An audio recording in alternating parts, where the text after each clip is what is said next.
আমাদের অধিকার প্রতিষ্ঠার জন্য। এইখানে আছেন স্যার, কোন স্যার এদিকে স্যার, স্যার এদিকে, এদিকে স্যার, স্যার একটু স্যার একটু বক্তব্য স্যার। ঠিক আছে, জি স্যার, বক্তব্য দিয়েন না। শেখ ভাই কি কথা বলছিলেন একটু?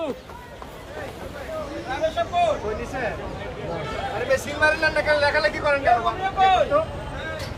হ্যাঁ সৈন্য